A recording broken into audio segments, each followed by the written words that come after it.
ಕರ್ತನಲ್ಲಿ ಪ್ರೀತಿ ಉಳ್ಳಂತ ಎಲ್ಲ ದೇವರ ಸೇವಕರೇ, ಈ ಒಂದು ಬೆಳಗಿನ ಜಾವದಲ್ಲಿ ನಾವು 3ನೇ ಅಧ್ಯಾಯವನ್ನ ನಾವು ಧ್ಯಾನ ಮಾಡೋಣ. 3ನೇ ಅಧ್ಯಾಯದಲ್ಲಿ 1ನೇ ವಚನದಿಂದ 27 ವಚನಗಳು ಇದೆ. ಇದರಲ್ಲಿ ಈ ಅಧ್ಯಾಯದಲ್ಲಿ ನಾನು 5 ಭಾಗಗಳಾಗಿ ನಾನು ವಿಂಗಡ ಮಾಡಿದ್ದೇನೆ.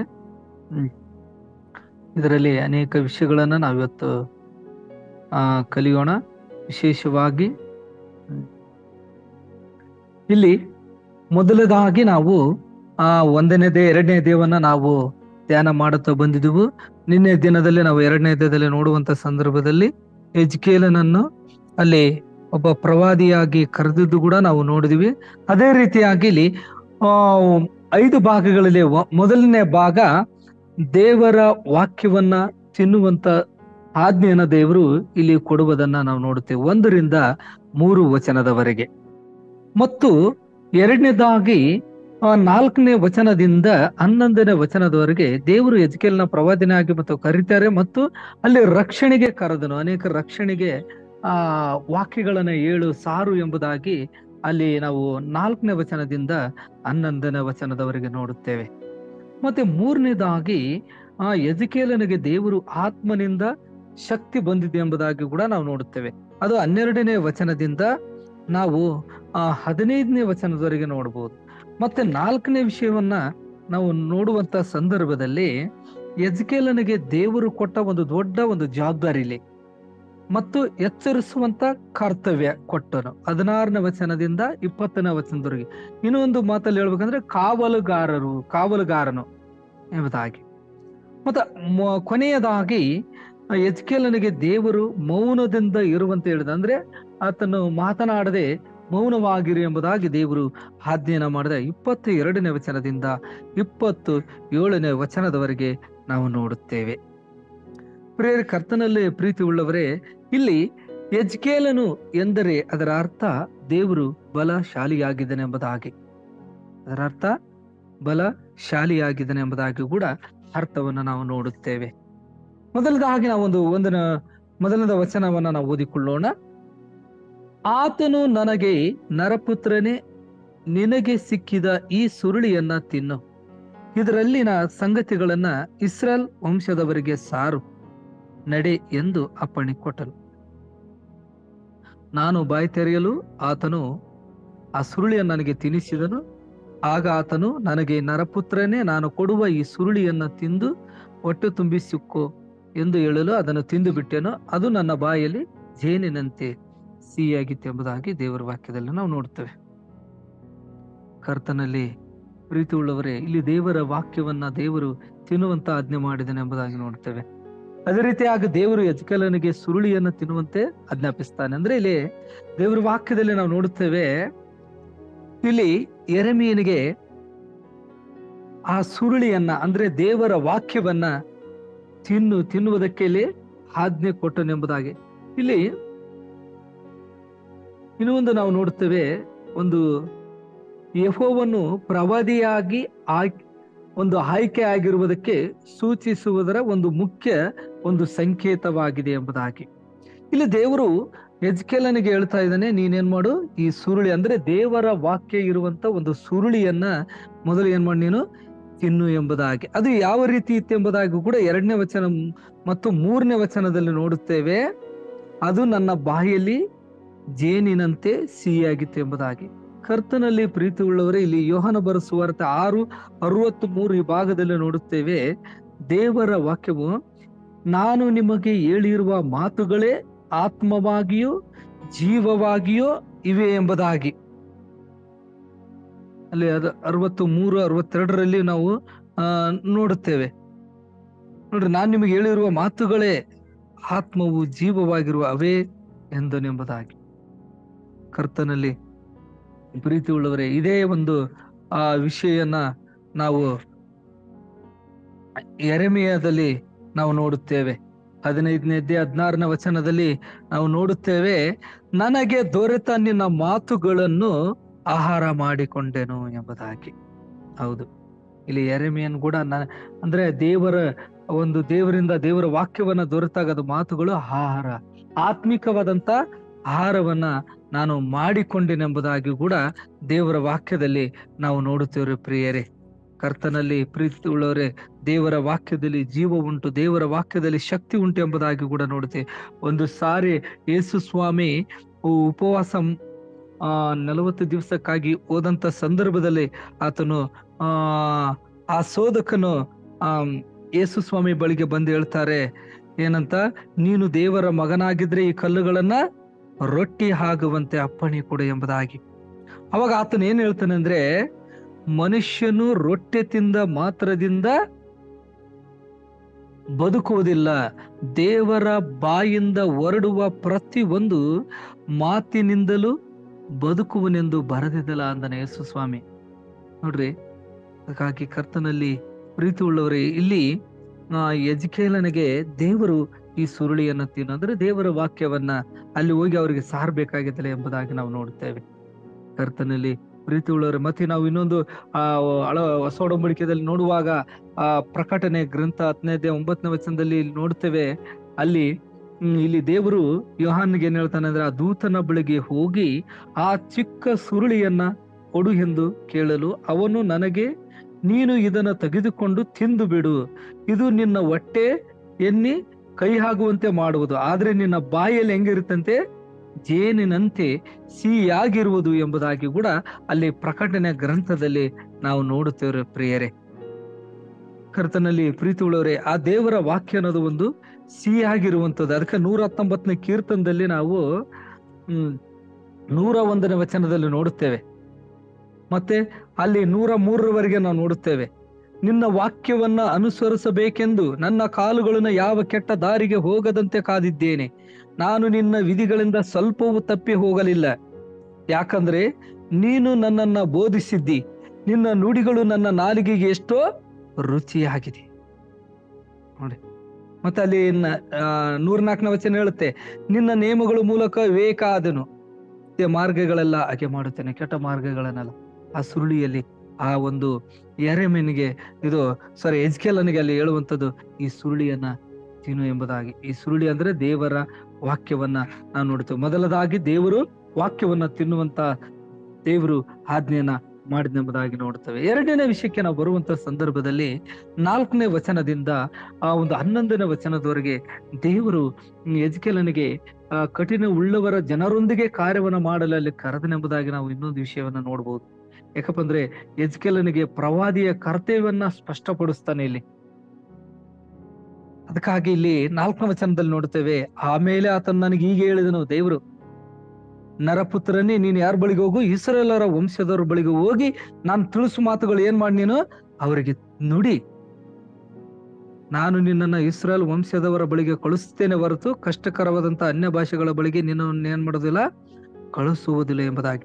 ಅವ್ರು ಯಾವ ರೀತಿ ಇರ್ತಾರೆ ಎಂಬುದಾಗಿ ಕೂಡ ನಾವು 8ನೇ ವಚನದಲ್ಲಿ ನಾವು ನೋಡುತ್ತೇವೆ. ಅವ್ರು ನಿನಗೆ 7ನೇ ವಚನ 8ನೇ ವಚನ ನೋಡುವಾಗ ನೀನು ಅವರಿಗೆ ಸಾರುವಂತ ಸಂದರ್ಭದಲ್ಲಿ ಅವ್ರು ಏನ್ ಮಾಡ್ತಾರಂತ, ಕಿವಿಗೊಡಲಲ್ಲರು. ನೋಡ್ರಿ, ಮತ್ತೆ 8ನೇ ವಚನದಲ್ಲಿ ನೋಡ್ತೇವೆ, ಅವರ ಕಠಿಣ ಮುಖಕ್ಕೆ ವಿರುದ್ಧವಾಗಿ ನಿನ್ನ ಮುಖವನ್ನು ಕಠಿಣಪಡಿಸಿದ್ದೇನೆ, ಅವರ ಹಣೆಗೆ ಪ್ರತಿಯಾಗಿ ನಿನ್ನ ಹಣೆಯನ್ನು ಗಟ್ಟಿ ಮಾಡಿದ್ದೇನೆ, ನಿನ್ನ ಹಣೆಯನ್ನು ಕಗ್ಗಲ್ಗಿಂತ ಕಠಿಣವಾದ ವಜ್ರದಂತೆ ಕಠಿಣಪಡಿಸಿದ್ದೇನೆ. ಅವರು ದ್ರೋಹಿ ವಂಶದವರು, ಅವ್ರಿಗೆ ಏನ್ ಮಾಡ್ಬೇಡ, ನೀನ ಭಯಪಡಬೇಡ. ಬೆಚ್ಚದ್ರು. ನೋಡ್ರಿ, ದೇವರಿಗೆ ಇಲ್ಲೊಂದು ನಾವು ತಿಳ್ಕೋಬೇಕು, ದೇವರಿಗೆ ವಿರುದ್ಧವಾಗಿ ತಿರುಗಿ ಬಿದ್ದವರಿಗೆ ಎಜ್ಕೇಲನ ಸಂದೇಶವು ಇಡಿಸುವುದಿಲ್ಲ. ಅದೇ ದೇವ್ರಿಗೆ ನೋಡ್ರಿ, ದೇವರು ತಮ್ಮನ್ನ ಮರೆತಿದ್ದಾರೆಂಬುದಾಗಿ ಮನದಟ್ಟ ಮಾಡಿಕೊಂಡಿದ್ದಾರೆ. ನೋಡಿ, ಇವತ್ತು ನಾವು ಅನೇಕರಿಗೆ ದೇವರಿಗೆ ವಿರುದ್ಧವಾಗಿರುವಂತವ್ರಿಗೆ ನೀವು ಸತ್ಯವನ್ನ ಹೇಳ್ರಿ, ಆದ್ರೆ ಅವ್ರು ಏನ್ ಮಾಡೋದಿಲ್ಲ, ಅವ್ರಿಗೆ ಇಡಿಸುವುದಿಲ್ಲ. ಅದೇ ರೀತಿಯಾಗಿ ಇಲ್ಲಿ ಎಜ್ಕೇಲನ ಸಂದೇಶವೇನ್ ಮಾಡೋದಿಲ್ಲ, ಅಲ್ಲಿ ಇಡಿಸಲಿಲ್ಲ, ಅವ್ರಿಗೆ ದೇವರಿಗೆ ವಿರುದ್ಧವಾಗಿದ್ದಾರೆ. ಅದಕ್ಕಾಗಿ ಇಲ್ಲಿ ಆದ್ರೆ ಅಲ್ಲಿ ದೇವ್ರು ಹೇಳ್ತಾ ಇದ್ದಾನೆ, ಅವ್ರಿಗೆ ಏನ್ ಮಾಡ್ಬೇಡ, ಭಯಪಡಬೇಡ, ಅವರ ಬಿರುನೋಟಕ್ಕೆ ಏನ್ ಮಾಡ್ಬೇಡ, ಬೆಚ್ಚದರು, ಅವ್ರು ನನಗೆ ಈಗ ಹೇಳಿದನು ಅಂತ ಹೇಳ್ತಾರೆ. ನೋಡ್ರಿ, ನರಪುತ್ರನೇ, ನಾನು ನಿನಗೆ ನುಡಿಯುವ ಮಾತುಗಳನ್ನೆಲ್ಲ ಕಿವಿಂದ ಕೇಳಿ ಹೃದಯದಲ್ಲಿ ಇಟ್ಟುಕೋ, ಸೆರೆಯಾಗಿರುವ ನಿನ್ನ ಸ್ವಜನರ ಬಳಿಗೆ ಹೋಗಿ ಅವರು ಕೇಳಿದರೂ ಕೇಳದೆ ಹೋದರೂ ಅವರನ್ನ ಏನ್ ಮಾಡಿ ನೀನು ಪ್ರಬೋಧಿಸಿ, ಕರ್ತನಾದ ಯೆಹೋವನು ಇಂತೆನ್ನುತ್ತಾನೆಂದು ಅವರಿಗೆ ಸಾರು ಎಂಬುದಾಗಿ. ನೋಡಿ, ಕರ್ತನಲ್ಲಿ ಪ್ರೀತಿ ಉಳ್ಳವರೇ, ಇಲ್ಲಿ ನಾವು ನೋಡ್ತೇವೆ ಮತ್ತೇನ ಬರೆಸುವರ್ತೆ 10ನೇ ಅಧ್ಯಾಯದಲ್ಲಿ ನಾವು ವಾಕ್ಯದಲ್ಲಿ ನೋಡುವಾಗ 10ನೇ ಅಧ್ಯಾಯ 16ನೇ ವಚನದಲ್ಲಿ ನಾವು ನೋಡಿರಿ, ತೋಳಗಳ ನಡುವೆ ಕುರಿಗಳನ್ನ ಒಗಿಸಿದಂತೆ ನಾನು ನಿಮ್ಮನ್ನ ಕಳಿಸಿಕೊಡುತ್ತೇನೆ. ಆದ್ರಿಂದ ಸರ್ಪಗಳಂತೆ ಜಾಣರು, ಪಾರಿವಾಳಗಳಂತೆ ನಿಷ್ಕಪಟಿಗಳು ಆಗಿರ್ರಿ. ಅಂದ್ರೆ ಇಲ್ಲಿ ಒಂದು ಅವ್ರು ಇರುವಂತ ಒಂದು ಮತನ್ ಬರ್ಸುವರ್ತದ್ ನೋಡ್ತೇವೆ. ಅವ್ರನ್ನ ಏನ್ ಮಾಡ್ತಾನಂದ್ರೆ ತೋಳಗಳಿಗೆ ಇಲ್ಲಿ ಹೋಲಿಸುವುದನ್ನ ನೋಡುತ್ತೇವೆ ನಾವು. ವೈರಿಗಳು ಅಥವಾ ದೇವರಿಗೆ ವಿರುದ್ಧವಾಗಿ ಇರುವಂತರು ಎಂಬುದಾಗಿ. ಅದಕ್ಕಾಗಿ ಇಲ್ಲಿ ಯೆಶಾಯನ ಗೂಡನ್ನ ನಾವು ವಚನದಲ್ಲಿ ನೋಡುತ್ತೇವೆ. ಅಲ್ಲಿ ಕರೆದಿದ್ದನ್ನ ದೇವರು ಯೆಶಾಯ 6:8 ನಾವು ಕೂಡ ವಚನದಲ್ಲಿ 6ನೇ ಅಧ್ಯಾಯ 8ರಿಂದ 10 ವಚನದವರೆಗೂ ಕೂಡ ದೇವರು ಅಲ್ಲಿ ಯೆಶಾಯನನ್ನ ಪ್ರವಾದಿಯಾಗಿ ನೇಮಿಸುವುದನ್ನ ನಾವು ನೋಡುತ್ತೇವೆ. 8ನೇ ವಚನ ಓದಿಕೊಳ್ಳೋಣ. ಯೆಶಾಯ 6:8. ಆಗ ಯಾವನನ್ನ ಕಳಿಸಲಿ, ಯಾವನು ನನಗೋಸ್ಕರ ಹೋಗುವನು ಎಂಬ ಕರ್ತನ ನುಡಿಯನ್ನು ಕೇಳಿ, ಇಗೋ ನಾನಿದ್ದೇನೆ, ನನ್ನನ್ನ ಕಳಿಸು ಅಂದನು. ಅದಕ್ಕೆ ಆತನು, ನೀನು ಈ ಜನರ ಬಳಿಗೆ ಹೋಗಿ, ನೀವು ಕಿವಿಯಾರೆ ಕೇಳಿದರೂ ತಿಳಿಯಬಾರದು, ಕಣ್ಣಾರೆ ಕಂಡರೂ ಗ್ರಹಿಸಬಾರದು ಎಂದು ತಿಳಿಸಿ, ಕಣ್ಣಿನಿಂದ ಕಂಡು ಕಿವಿಯಿಂದ ಕೇಳಿ ಹೃದಯದಿಂದ ಗ್ರಹಿಸಿ ನನ್ನ ಕಡೆಗೆ ತಿರುಗಿಕೊಂಡು ನನ್ನಿಂದ ಸ್ವಸ್ಥತೆಯನ್ನು ಹೇಗೋ ಹೊಂದದೆ ಹಾಗೆ ಈ ಜನರ ಹೃದಯಕ್ಕೆ ಬೆರೆಸಿ ಕಿವಿಯನ್ನ ಮಂದ ಮಾಡಿ ಕಣ್ಣಿಗೆ ಅಂಟು ಬಳಿ ಎಂದು ನನಗೆ ಹೇಳಿದರು. ಇಲ್ಲಿ ಯೆಶಾಯನದು ಕೂಡ ದೇವರಲ್ಲಿ ಪ್ರವಾದನೆ ಕರ್ತರ ಇತರ ಬಳಿಗೆ ಹೋಗಿ ಎಂಬುದಾಗಿ ಹೇಳುವುದನ್ನು ನಾವು ನೋಡುತ್ತೇವೆ. ಇದು ದೇವರು ಎಜ್ಕೇಲನಿಗೆ ಪ್ರವಾದಿಯಾಗಿ ಕರೆದನೆಂಬುದಾಗಿ ಕೂಡ ನಾವು ನೋಡುತ್ತೇವೆ ಪ್ರಿಯರೇ. ಮತ್ತೆ ನಾವು 3ನೇ ವಿಷಯಕ್ಕೆ ನಾವು ಬರುವಂತ ಸಂದರ್ಭದಲ್ಲಿ ಎಜ್ಕೇಲನಿಗೆ ದೇವರ ಆತ್ಮನಿಂದ ಶಕ್ತಿ ಬಂದಿದ್ದು. ಅಂದ್ರೆ ಆಗಲೇ ನಾವು ಮೊದಲೇ ಹೇಳಿದೆ, ಅಂದ್ರೆ ಎಜ್ಕೇಲನ್ ಎಂದ್ರೆ ದೇವರು ಬಲಶಾಲಿಯಾಗಿದ್ದಾನೆ ಎಂಬುದಾಗಿ. ಇದು 12ನೇ ವಚನದಿಂದ ನಾವು 15ನೇ ವಚನದವರೆಗೆ ನೋಡುವಂತ ಸಂದರ್ಭದಲ್ಲಿ 12ನೇ ವಚನದಲ್ಲಿ ನಾವು ನೋಡುತ್ತೇವೆ. ಆಮೇಲೆ ದೇವರಾತ್ಮನು ನನ್ನನ್ನು ಎತ್ತಿಕೊಂಡು ಹೋಗಲಾಗಿ ಮಹಿಮೆಯಿಂದ ಕೂಡಿದ ಯೆಹೋವನಿಗೆ ಆತನ ವಾಸಸ್ಥಾನದಲ್ಲಿ ಸ್ತೋತ್ರವಾಗಲಿ ಎಂಬ ಶಬ್ದವು ನನ್ನ ಹಿಂದೆ ಬರಬರನೆ ಏನಾಯ್ತಂತ ಕೇಳಿಸಿತು ಎಂಬುದಾಗಿ. ಇಲ್ಲಿ ದೇವರ ಆತ್ಮನು ಎಜ್ಕೇಲಿನ ಶಕ್ತಿಯಿಂದ ತುಂಬಿತ್ತಂತ. ಅಂದ್ರೆ ಅವನನ್ನ ತನ್ನ ಕಾರ್ಯವನ್ನ ನಡೆಸಿದನು ಎಂಬುದಾಗಿ ಅರ್ಥ. ಮತ್ತೆ ಪವಿತ್ರಾತ್ಮನ ಬಲದಿಂದ ಇವತ್ತು ನಾವು ಅಪೊಸ್ತಲರ ಕಾರ್ಯಗಳ ಪುಸ್ತಕವನ್ನ ನೋಡುವಂತ ಸಂದರ್ಭದಲ್ಲಿ 1ನೇ ಅಧ್ಯಾಯ 8ನೇ ವಚನ ನಮ್ಮೆಲ್ಲರಿಗೂ ಗೊತ್ತುಂಟು. ಅಲ್ಲಿ ನಾವು ವಚನದಲ್ಲಿ ನಾವು ಓದ್ತೀನಿ. ಅಲ್ಲಿ ಏನ್ ಹೇಳ್ತಂದ್ರೆ, ಆದರೆ ಪವಿತ್ರಾತ್ಮನು ನಿಮ್ಮ ಮೇಲೆ ಬರಲು ನೀವು ಬಲವನ್ನ ಹೊಂದಿ ಯೆರೂಸಲೇಮಿನಲ್ಲಿಯೂ ಎಲ್ಲ ಯೂದಾಯ ಸಮಾರ್ಯ ಸೀಮೆಗಳಲ್ಲಿಯೂ ಭೂಲೋಕದ ಕಟ್ಟ ಕಡೆಯಲ್ಲಿಯೂ ನೋಡ್ರಿ ಕಟ್ಟ ಕಡೆಯವರೆಗೂ ನನಗೆ ಸಾಕ್ಷಿಗಳಾಗಿರ್ಬೇಕೆಂಬುದಾಗಿ ಅಲ್ಲಿ ನೋಡುತ್ತೇವೆ. ಇಲ್ಲಿ ಕೂಡ ನಾವು ನೋಡುವಂತ ಸಂದರ್ಭದಲ್ಲಿ ನಾವು ವಚನದಲ್ಲಿ 12ನೇ ವಚನದಲ್ಲಿ ಬಹಳ ಸ್ಪಷ್ಟವಾಗಿ ಅಲ್ಲಿ ಹೇಳುವುದನ್ನು ನೋಡುತ್ತೇವೆ, ದೇವರ ಆತ್ಮವನ್ನ ನಡೆಸಿದ್ದು ಎಂಬುದಾಗಿ. ಮತ್ತೆ ನಾವು ಇಲ್ಲಿ 14ನೇ ವಚನಕ್ಕೆ ನಾವು ಬರುವಂತ ಸಂದರ್ಭದಲ್ಲಿ ದೇವರಾತ್ಮನು ನನ್ನನ್ನು ಎತ್ತಿಕೊಂಡು ಹೋಯಿತು, ನಾನು ಯೆಹೋವನ ಹಸ್ತ ಸ್ಪರ್ಶದಿಂದ ತುಂಬಿ ಪರವಶನಾಗಿದ್ದು ವ್ಯಥೆಗೊಳ್ಳುತ್ತಾ ಮನಸ್ತಾಪ ಪಡುತ್ತಾ ನಡೆದೆನೆಂಬುದಾಗಿ.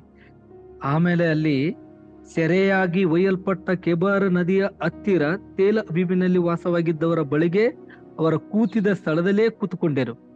7 ದಿವಸಗಳ ಅಲ್ಲೇ ಅವರ ಮಧ್ಯದಲ್ಲಿ ಸ್ತಂಭನಾಗಿ ಬಿಟ್ಟೆನೆಂಬುದಾಗಿ ಕೂಡ ಇಲ್ಲಿ ಒಂದು ನದಿಯ ಹೆಸರು ಕೊಡಲ್ಪಟ್ಟಿದೆ, ಕೆಬಾರ ನದಿಯ ಹತ್ತಿರ ಎಂಬುದಾಗಿ. ಇಲ್ಲಿ ಅವರು 7 ದಿನಗಳ ಕಾಲ ಕುಗ್ಗಿ ಹೋದನೆಂಬುದರಲ್ಲಿ ಆಶ್ಚರ್ಯವೇನಿಲ್ಲ. ಯಾಕಪ್ಪ ಅಂದ್ರೆ ನಿಜವಾಗ್ಲೂ ಅವನು ಇದೆಲ್ಲ ಅನುಭವಿಸಿದ ನಂತರ ಮತ್ತೆ ಅದೇ ರೀತಿ ಇರಲು ಸಾಧ್ಯವಿರಲಿಲ್ಲ. ಯಾಕಪ್ಪ ಅಂದ್ರೆ ಇಲ್ಲಿ ಅನೇಕ ವಿಷಯಗಳನ್ನ ಆತನು ಹೇಳುವುದನ್ನ ನೋಡುತ್ತೇವೆ, ಅನುಭವಿಸಿದ್ದನ್ನ ಇಲ್ಲಿ ಹೇಳುವುದನ್ನ ನಾವು ನೋಡುತ್ತೇವೆ. ಕರ್ತನಲ್ಲಿ ಪ್ರೀತಿ ಉಳ್ಳವರೇ, ಇಲ್ಲಿ ದೇವರ ಆತ್ಮನಿಂದ ಈತನು ನಡೆಸಿದ್ದನ್ನ ನಾವು ನೋಡುತ್ತೇವೆ. ಮತ್ತು ಪವಿತ್ರಾತ್ಮನಿಂದ ಮಾರ್ಗದರ್ಶನ. ಇಲ್ಲಿ 12ನೇ ವಚನದಿಂದ 15ನೇ ವಚನದವರೆಗೂ ನೋಡುತ್ತೇವೆ. ಎಜ್ಕೇಲನಿಗೆ ಪವಿತ್ರಾತ್ಮನಿಂದ ಒಂದು ಮಾರ್ಗದರ್ಶನ ಆಯಿತು ಎಂಬುದಾಗಿ ನೋಡುತ್ತೇವೆ. ಅದೇ ರೀತಿಯಾಗಿ ಈಗ 4ನೇ ವಿಷಯಕ್ಕೆ ನಾವು ಬರುವಂತ ಸಂದರ್ಭದಲ್ಲಿ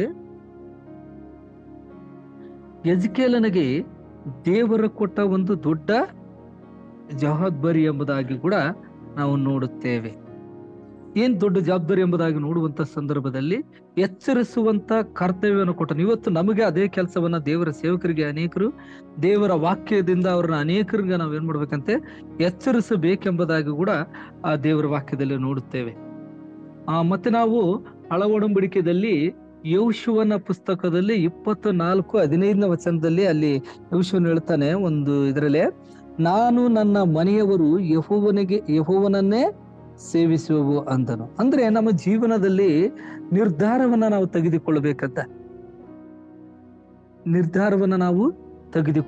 ಇಲ್ಲಿ 16ನೇ ವಚನದಿಂದ ನಾವು 21ನೇ ವಚನದವರೆಗೂ ನೋಡುವಾಗ ಅಲ್ಲಿ ಎಜ್ಕೇಲನಿಗೆ ದೇವರ ಕೊಟ್ಟ ಒಂದು ದೊಡ್ಡ ಜವಾಬ್ದಾರಿ ಅಥವಾ ಏನಂದ್ರೆ ದೇವರ ವಾಕ್ಯದಿಂದ ಅನೇಕರನ್ನ ಎಚ್ಚರಿಸುವುದು ಮತ್ತು ದೇವರ ಮಕ್ಕಳಿಗೆ ಕಾವಲುಗಾರ ಆಗಿರುವುದು ಎಂಬುದಾಗಿ ಇಲ್ಲಿ ನಾವು ನೋಡ್ತೇವೆ.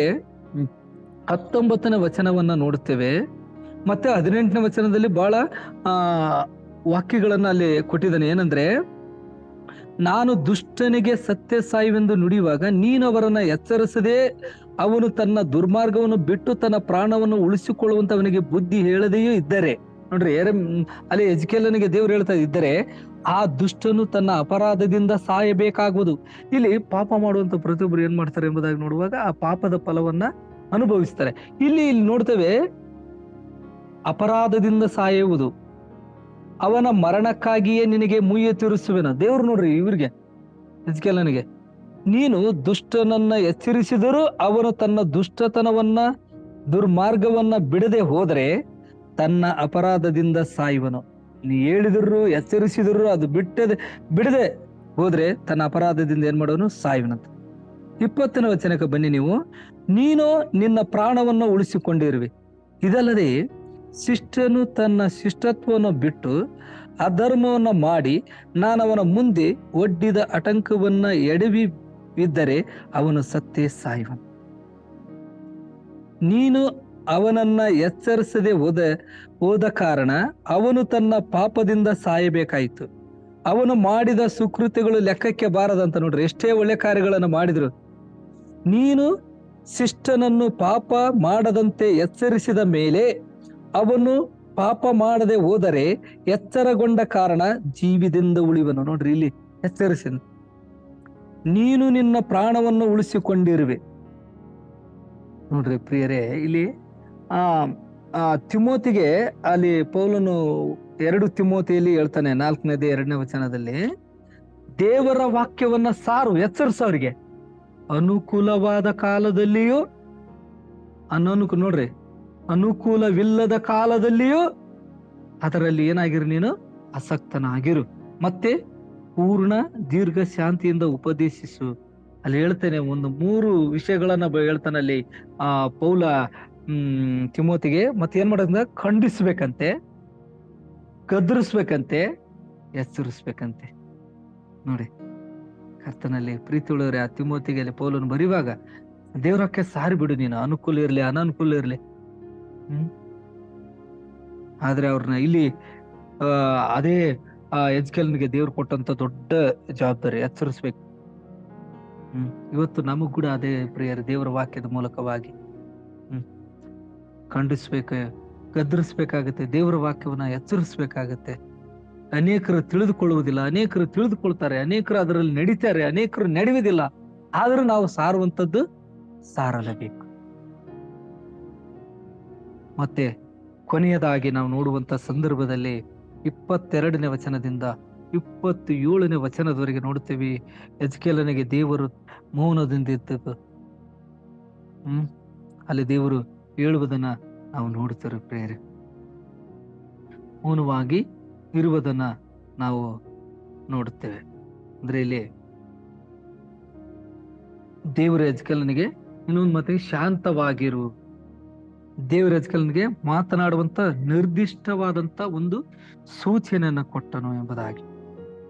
ಇಲ್ಲಿ ನಾವು ಅದೇ ಸ್ಥಳದಲ್ಲಿ ನಾನು ಯೆಹೋವನ ಹಸ್ತ ಸ್ಪರ್ಶದಿಂದ ಪರವಶನಾಗಿರಲು, ನೋಡ್ರಿ ಅಲ್ಲಿ ಎಜ್ಕೇಲನು, ಆತನು ನನಗೆ ನೀನೆದ್ದು ಎಲ್ಲಿಗೆ ಹೋಗಂತ ಹೇಳಿದ್ರೆ ಬಯಲು ಸೀಮೆಗೆ ಹೊರಡು, ಅಲ್ಲಿ ನಾನು ನಿನ್ನೊಂದಿಗೆ ಮಾತನಾಡುವೆನು. ದೇವರ ವಾಕ್ಯದಲ್ಲಿ ನೋಡ್ರಿ, ಮಾತನಾಡುವೆನು ಎಂದು ಹೇಳಿದನಂತೆ. ಅಂದ್ರೆ ಇಲ್ಲಿ ಬಯಲು ಸೀಮೆಗೆ ಹೊರಡು ಅಂದ್ರೆ ಇಲ್ಲಿ ಇನ್ನೊಂದು ನಾವು ಆತ್ಮೀಯ ರೀತಿಯಲ್ಲಿ ನೋಡುವಂತ ಸಂದರ್ಭದಲ್ಲಿ ದೇವರೊಟ್ಟಿಗೆ ಏಕಾಂತವಾಗಿರಲು ಕೂಡ ಇದು ಒಂದು ಸೂಚಿಸುತ್ತದೆ. ಹೌದು. ಯಾಕಪ್ಪ ಅಂದ್ರೆ ಇಲ್ಲಿ ನಾವು ನೋಡ್ತೇವೆ ದೇವರ ಪ್ರಸನ್ನತೆ, ಅಂದ್ರೆ ದೇವರ ಇಲ್ಲಿ ಎಜ್ಕೇಲನು ದೇವರಿಗೆ ವಿಧೇಯತೆಯನ್ನ ತೋರಿಸಿದ್ದನ್ನ ನಾವು ಇನ್ನೊಂದು ನೋಡಬಹುದು. ಅಂದ್ರೆ ದೇವರು ಹೇಳಿದ ನೀನು ಹೋಗು ಎಂಬುದಾಗಿ ಹೇಳಿದ, ಇಲ್ಲಿ ದೇವರು ಹೊರಟನು. ಅಲ್ಲಿ ನಾನೆದ್ದು ಬಯಲು ಸೀಮೆಗೆ ಹೊರಡುವಾಗ ಕೆಬಾರ್ ನದಿಯ ಹತ್ತಿರ ನನಗೆ ಮಹಿಮದ್ಭರಿತ ದರ್ಶನವು ಆದಂತೆ, ಆಹಾ, ಅಲ್ಲಿಯೂ ಯೆಹೋವನ ಮಹಿಮೆಯ ಪ್ರತ್ಯಕ್ಷವಾಯಿತು. ಅದನ್ನ ನೋಡಿ ಏನ್ ಮಾಡಿ ನಾನು ಅಡ್ಡ ಬಿದ್ದೇನು. ಇಲ್ಲಿ ದೇವರ ಆತ್ಮನು ದೇವರ ಎಜ್ಕೇಲನಿಗೆ ಹೊಸ ಸೂಚನೆಯನ್ನ ಕೊಟ್ಟನು. ಅಂದ್ರೆ ಅದು ಎಜ್ಕೇಲನ ಅವನನ್ನ ಎದುರಿಸಬೇಕಾದಂತ ವಿಷಯಕ್ಕಾಗಿ ಸಿದ್ಧ ಮಾಡಬೇಕ. ದೇವ್ರು ನೋಡ್ರಿ, ಇವತ್ತು ನಾವು ದೇವ್ರ ವಾಕ್ಯ ನಮ್ಮನ್ನ ದೇವ್ರು ಎಚ್ಚರಿಸ್ತಾರ ಅಂದ್ರೆ ನಾವು ತಿಳ್ಕೊಳ್ಬೇಕು. ದೇವ್ರ ಅನೇಕ ವಿಷಯಗಳನ್ನ ಹೇಳ್ತಾನೆ, ಈ ಸ್ಥಳಕ್ಕೆ ನೀನು ಹೋಗ್ಬೇಕು, ಈ ಸ್ಥಳಕ್ಕೆ ನೀನು ಹೋಗ್ಬೇಡ ಎಂಬುದಾಗಿ.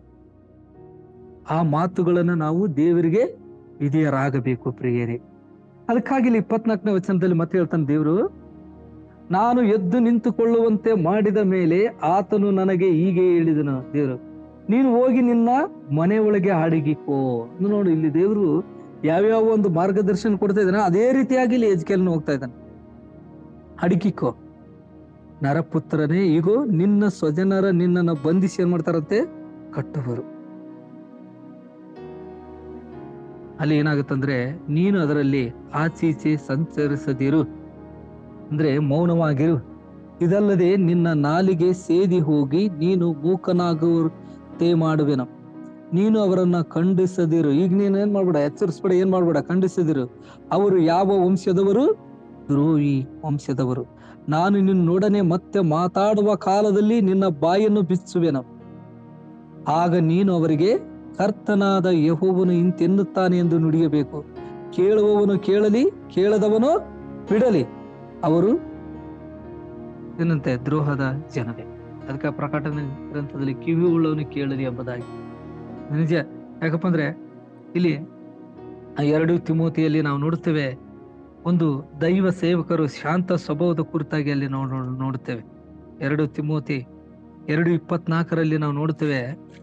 ನಮಗೂ ಕೂಡ ಆತ್ಮೀಯ ರೀತಿಯಲ್ಲಿ ನಾವು ತಿಳ್ಕೊಳ್ಬೇಕಂದ್ರೆ, ಒಂದು ದೇವರ ಸೇವಕರು ಅನೇಕರು ಶಾಂತವಾಗಿ ಸ್ವಭಾವದ ಕುರಿತಲ್ಲಿ ನಾವು ನೋಡ್ತೇವೆ. ಅದನ್ನ ವಚನವನ್ನು ಓದಿಕೊಳ್ಳೋಣ. ಕರ್ತನ ದಾಸನು ಜಗಳವಾಡದೆ ಎಲ್ಲರ ವಿಷಯದಲ್ಲಿ ಸಾಧುವಾಗಿ ಬೋಧಿಸುವುದರಲ್ಲಿ ಪ್ರವೀಣನು, ಕೇಡನ್ನು ಸಹಿಸಿಕೊಳ್ಳುವುದರ ಎದುರಿಸುವವರನ್ನ ನಿಧಾನವಾಗಿ ತಿದ್ದುವವನು ಆಗಿರ್ಬೇಕೆಂಬುದಾಗಿ ಇಲ್ಲಿ ಹೇಳುತ್ತೆ. ಅಂದ್ರೆ ಒಂದೇ ಲೈನ್ ಅಲ್ಲಿ ನಾವು ಹೇಳ್ಬೇಕಂದ್ರೆ, ಒಬ್ಬ ದೇವರ ಸೇವಕರಾದಂಥವರು ಶಾಂತ ಸ್ವಭಾವವನ್ನ ಹೊಂದಿಕೊಂಡು ದೇವರಿಗೆ ನಾವು ವಿಧೇಯರಾಗಿ ನಡೆಯಬೇಕು ಪ್ರಿಯರೇ.